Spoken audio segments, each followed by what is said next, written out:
자, 이번 강의에서는 다항식의 덧셈, 뺄셈, 그리고 곱셈에 대한 내용들을 한번 살펴보겠습니다. 자, 다항식의 덧셈, 뺄셈, 곱셈은 사실 중학교 때 다 배웠던 내용들이죠. 그렇죠? 역시 이번 시간에 배울 내용도 사실은 다 중학교 때 여러분들이 배웠던 내용입니다. 한번 복습이라 생각하시고 보면 될 것 같고, 그 다음에 다항식의 나눗셈은 지금 빠져있죠. 다항식의 나눗셈은 좀 얘기할 거리가 많기 때문에 뒤에 좀 따로 빼서 강의 시간을 좀 할애를 하도록 하겠습니다. 자, 먼저 여기 A, B, C라는 세 다항식이 주어져 있을 때, 이런 가정하에 지금 따져보겠습니다. 다항식 전체의 집합이 있다고 합시다. 가령 우리가 생각할 수 있는, 이 세상에 존재할 수 있는 모든 다항식을 다 포함하는 그런 다항식 전체의 집합을 한번 생각해 봅시다. 그때 그 다항식의 집합에 포함되는, 속하는 어떤 임의의 두 다항식을 골라서 더하거나 빼거나 곱해도 어떻습니까? 그 결과는 다항식이라는 거죠. 그렇죠? 자, 그래서 우리는 다항식 전체의 집합은 덧셈, 뺄셈, 곱셈에 대해 닫혀있다 라고 얘기할 수 있다는 겁니다. 자, 다항식 더하기 다항식이 다항식이 되고, 다항식 빼기 다항식도 항상 그 결과가 다항식이 된다. 그리고 다항식 곱하기 다항식도 다항식이다. 항상 다항식이다. 이런 내용은 굳이 따로 설명을 안 해도 사실 여러분들이 직관적으로 이해할 수 있을 거라고 선생님이 생각을 합니다. 자, 그리고 그 다음으로 교환법칙, 결합법칙, 분배법칙 한번 살펴보겠습니다. 자, 먼저 한번 예를 한번 들어볼까요? A라는 다항식이 x제곱 더하기 3이고요. B라는 다항식이 가령 한 3차식쯤 된다고 합시다. 그 다음 C라는 다항식은 간단한 4차식, 한 이 정도쯤 된다고 가정을 합시다. 이때 A와 B를 더한 다항식과 B와 A를 더한 다항식, 당연히 어떻습니까? 같겠죠. 곱셈도 마찬가지입니다. A와 B를 곱한 것이나 B와 A를 곱한 것이나 어떻습니까? 같겠죠. 이렇게 분배하나, 그렇죠? 아니면 여기서 이렇게 분배하나, 결과는 어떻습니까? 같을 거라는 거죠. 굳이 증명이 필요 없이도 여러분들이 다 직관적으로 이해할 수 있는 내용입니다. 결합법칙 또한 성립합니다. 이 예를 가지고 여러분들이 한번 직접 계산을 해보시면, 이 다항식 아니더라도 다른 모든 다항식에 대해서도, 그렇죠? 아마 이런 법칙이 성립한다는 걸 여러분들이 느낄 수 있을 겁니다. 분배법칙 역시 성립합니다. 그러니까 다항식에서의 연산의 기본 법칙은, 그렇죠? 실수의 연산에서의 기본 법칙과 어떻습니까? 똑같다는 거죠. 똑같이 성립한다는 겁니다. 그러니까 실수처럼 부담 없이 계산해도 된다는 거죠. 그렇죠? 다항식의 계산도 실수처럼 이렇게 계산해도 틀리지 않다는 겁니다. 그 다음 다항식의 덧셈과 뺄셈, 곱셈이 나와 있는데, 다항식의 덧셈과 뺄셈 당연히 괄호 풀고 동류한끼리 묶어 정리하면 되겠죠. 그렇죠? 다음 다항식의 곱셈은 분배법칙을 이용해서 전개한 후에 동류한끼리 묶어 정리하면 된다. 자, 이 내용 여러분들 다 중학교 때 배웠던 내용들입니다. 그러니까 중학교 때 배웠던 내용 가지고 그대로 계산해주면 된다는 거죠. 별 다를 게 없습니다. 계속해서 지수법칙에 대해서도 좀 더 살펴보도록 하겠습니다. 지수법칙은 여러분들이 중학교 2학년 때 이미 다 증명을 했었고요. 이런 내용에 대해서 다 증명을 했었고, 그 다음 이런 공식들을 사용해서, 이런 법칙들을 사용해서 문제 또한 많이 풀어봤을 겁니다. 자, 이번 시간에 배울 내용은 사실 이 지수법칙 전체가 아니라요, 이 경우 am제곱 나누기 an제곱, 이 부분에 대해서 좀 더 깊이 있게 한번 살펴보도록 하겠습니다. 자, 먼저 이 부분에 대해서 살펴보기 전에 지수법칙을 적용할 때 주의할 점, 여러분들이 기억해야 할 점 몇 가지를 먼저 짚어보고 설명을 시작하도록 하겠습니다. 지금 보면 A와 B는 어떻습니까? 밑이죠. 지수법칙에서 볼 때 밑에 해당합니다. 맞습니까? 이 밑은 복소수이거나, 그러니까 숫자이거나 혹은 다항식이거나 항상 관계없이 이 지수법칙이 다 성립한다는 겁니다. 그러니까 밑은 숫자이건 식이건 관계없이 이 지수법칙이 다 성립한다는 거죠. 그리고 이 밑 A가, 그쵸? 혹은 밑 B가 숫자일 경우에는 양수건, 영이건, 음수건 관계없이 또 다 성립합니다. 부호에 관계없이요. 양수여도 성립하고 영이여도 성립하고 음수여도 성립한다는 거죠. 단 이렇게 분모의 값은 0이 될 수 없으니까 이렇게 분모의 bm제곱 그 다음 an제곱 이런 값이 들어갈 때는 b나 a는 0이 될 수 없겠죠. 그렇죠? 이런 경우만 제외한다면 a나 b는 양수건, 영이건, 음수건 관계없이 지수법칙 다 성립합니다. 그리고 한 가지 더 보자면 m과 n은 뭡니까? 지수죠. 지수는 밑을 거듭 제곱한 횟수의 의미를 가지고 있습니다. 따라서 당연히 m과 n은 양의 정수, 즉 자연수여야 되겠죠. 그런 조건들 하에서 우리가 지수법칙을 적용할 수 있다고 중2 때 배웠습니다. 그쵸? 자, 지금 방금 선생님이 얘기한 내용 잘 기억해 두시고요. 이제 본격적으로 am제곱 나누기 an제곱에 대해서도 한번 살펴보도록 하겠습니다.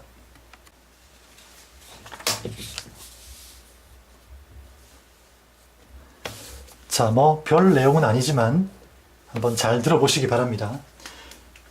am제곱 나누기 an제곱. 자, 이 식은 결국 an제곱분의 am제곱을 의미할 겁니다. 당연히 a는 0이 되면 안 되겠죠. 그리고 조금 더 풀어서 써본다면 an제곱은 결국 a가 n번 곱해진 거죠. 그 다음 am제곱은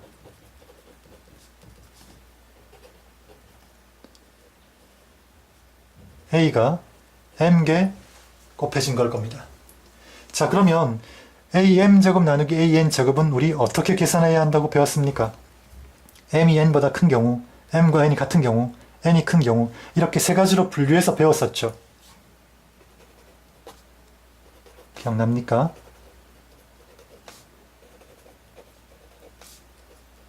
자, 이렇게 나눠서 배웠습니다. 자, 세 가지 경우에 대해서 한번 각각 알아보겠습니다. 먼저 m이 큰 경우입니다. 첫 번째 경우죠. 자, 그럴 때는 약분을 쫙 하고 나면 분모는 a가 하나도 안 남아있겠죠. 즉 분모는 1이란 소리고요. 분자는 어떻습니까? a가 남아있겠죠. m이 더 n보다 크니까. 몇 개 남아있겠습니까? 결국 a가 m 빼기 n개만큼 남아있겠죠. 그래서 m이 n보다 큰 경우에 이 식의 계산 결과는 a, m 빼기 n, 즉 m에서 앞에 m에서 뒤에 n을 뺀 결과와 어떻다? 같다. 이렇게 배웠을 겁니다. 그 다음 m과 n이 같을 때, m과 n이 같을 때는 어떻습니까? m과 n이 같을 때는 당연히 분자와 분모의 값이 같아지겠죠. 그래서 이 경우는 보나마나 1입니다. 자, 이 경우에 몇 가지 예를 들어 본다면요. 자, 3의 4제곱 나누기 3의 4제곱 어떻습니까? 분자 분모 같으니까 당연히 결과는 1일 겁니다. 자, 그 다음에 밑이 분수인 경우도 한번 생각해 볼까요? 3분의 2의 3제곱 3분의 2의 3제곱 밑이 분수여도 어떻습니까? 분자 분모 같은 값이니까 약분하면 결국 1 되겠죠. 그렇죠? 음수인 경우도 마찬가지입니다. 이런 경우도 당연히 결과는 1이겠죠. 되겠습니까? 다음 세 번째 경우입니다. 세 번째 경우는 n이 m보다 큰 경우죠. 그렇죠? n이 m보다 크다고 했으니까 이 경우는 이제 첫 번째 경우와는 반대로 분자의 a는 다 사라지겠죠. 결국 분자는 1이란 소리입니다. 그럼 분모에만 a가 남아있을 거란 말입니다. 그렇죠? 몇 개 남아있겠습니까? n에서 m을 뺀 만큼 남아있겠죠. 그래서 결국 답은 어떻게 됩니까? 결과는 어떻게 됩니까? a에, 그쵸? 자, n이 m보다 큰 경우에는 n에서 m을 빼줍니다. 큰 숫자에서. 그리고 분자는 1. 그쵸? 이렇게 계산을 했었다는 겁니다. 역시 몇 가지 예를 한번 들어보겠습니다. 3의 4승 나누기 3의 5승, 5제곱입니다. 그러면 자, 지금 n이 더 큰 경우죠. 이런 경우는 분자는 1이 되고요. 분모는 밑 3을 일단 적어준 다음 뒤에 큰 숫자에서 앞에 작은 숫자, 즉 5에서 4를 빼주면 된다고 했죠. 그렇죠? 이렇게 계산했었습니다. 음수여도 마찬가지죠. 마이너스 2의 4제곱 나누기 마이너스 2의 6제곱 이렇게 있다고 합시다. 그럼 역시 어떻습니까? 분자는 1이고요. 분모는 밑 마이너스 2에 자, 큰 숫자에서 작은 숫자 6에서 4를 빼주면 된다고 했습니다. 이렇게 된다는 거죠. 그렇죠? 자, 이까지가 여러분들이 중학교 때 배웠던 내용입니다. 그런데 이렇게 하고 보니까 어떻습니까? 분명히 하나의 식이 주어졌는데요. am제곱 나누기 an제곱. 계산은 지금 세 가지 방법으로 하고 있죠.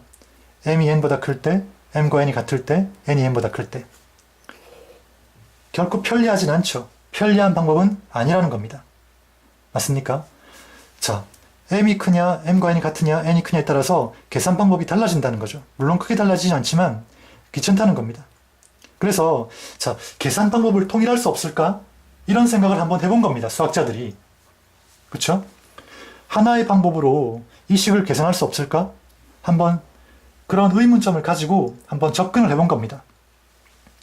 그래서 자, 두 번째, 세 번째 경우에도 즉 m과 n이 같을 경우 혹은 n이 n보다 클 경우에도 첫 번째 방법을 이용해서 풀 수 없을까를 한번 따져본 겁니다.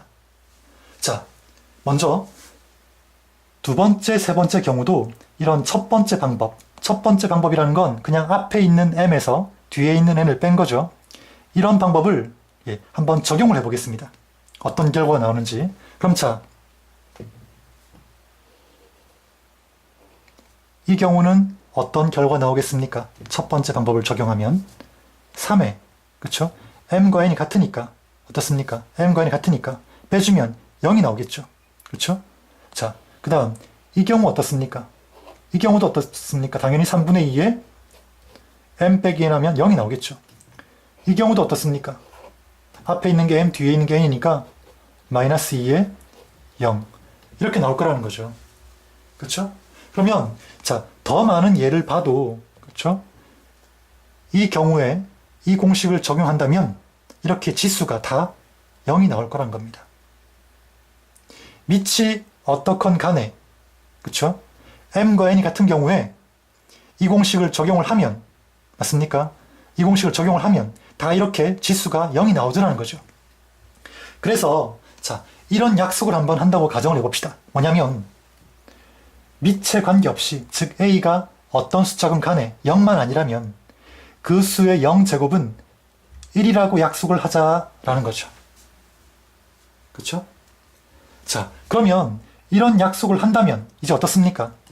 m이 n보다 크든 m과 n이 같든 이 하나의 공식으로 우리가 문제를 해결할 수 있다는 거죠. 이게 되겠습니까?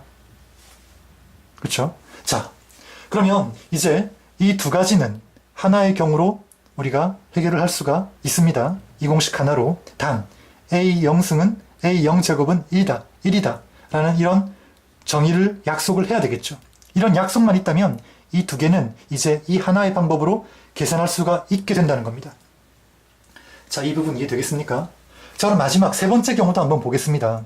세 번째 경우도 이렇게 원래 계산을 해야 맞는 건데 그렇죠? 계산의 통일성을 위해서 이 세 번째 경우에도 이 공식을 한번 적용한다고 생각을 해봅시다. 그럼 어떻게 되겠습니까? m에서 n을 빼면 3에 마이너스 1이 되겠죠. m에서 n을 빼면 마이너스 2 밑은 그대로 있고요.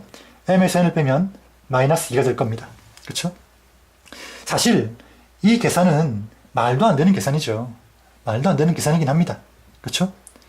하지만 자, 실제 답과 비교를 해보면 어떤 유사성을 비교할 수가 있습니다. 그렇죠? 바로 어떤 유사성입니까? 어떤 규칙을 가지고 바뀐다는 거죠. 그렇죠? 바로 자, 어떤 규칙이겠습니까?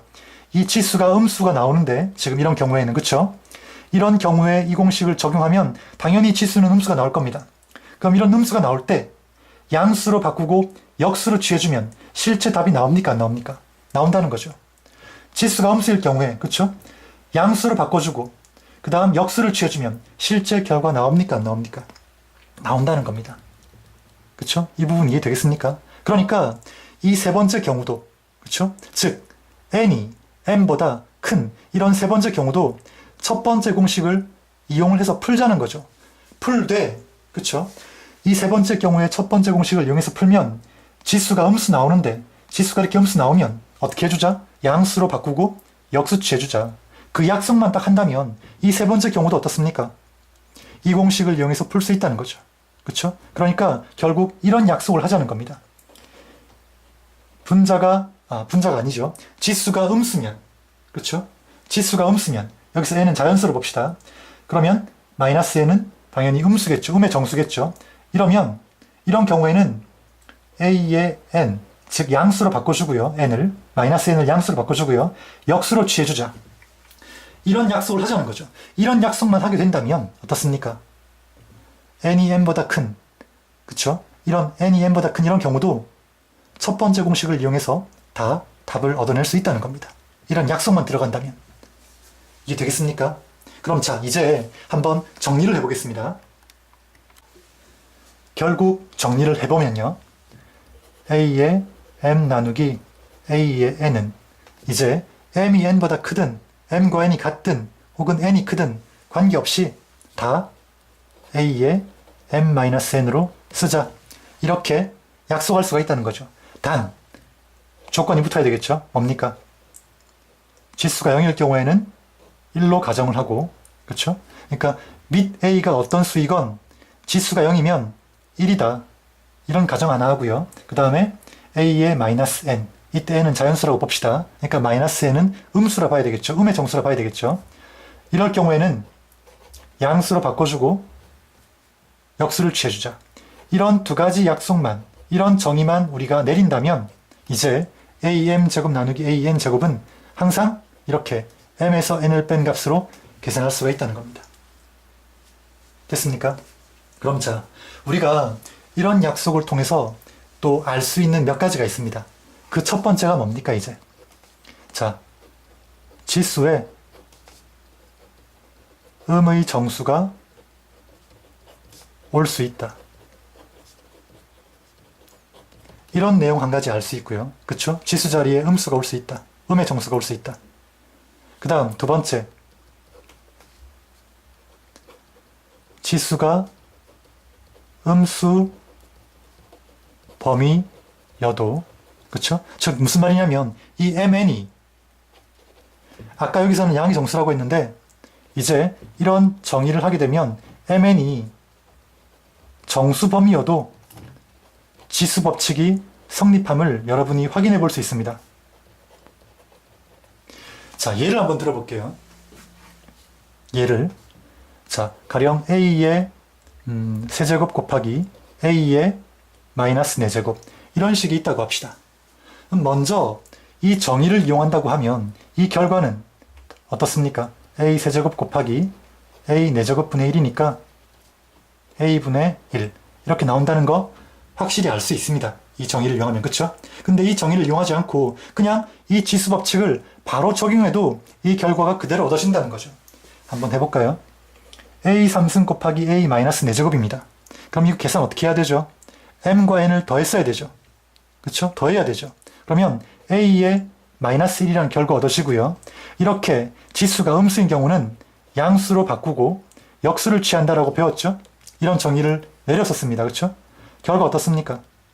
같죠? 그쵸? 분명히 아까 처음 시작할 때는 중학교 때, 그쵸? m과 n이 자연수여야 한다.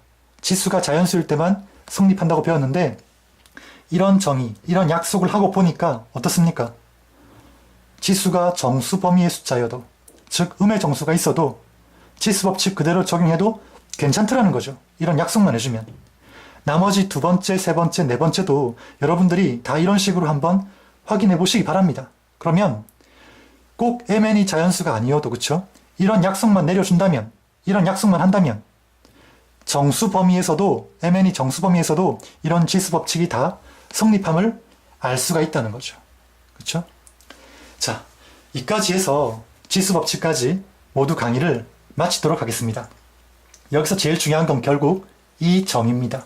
이 정의를 통해서 이 두 가지가 가능해진다는 거죠.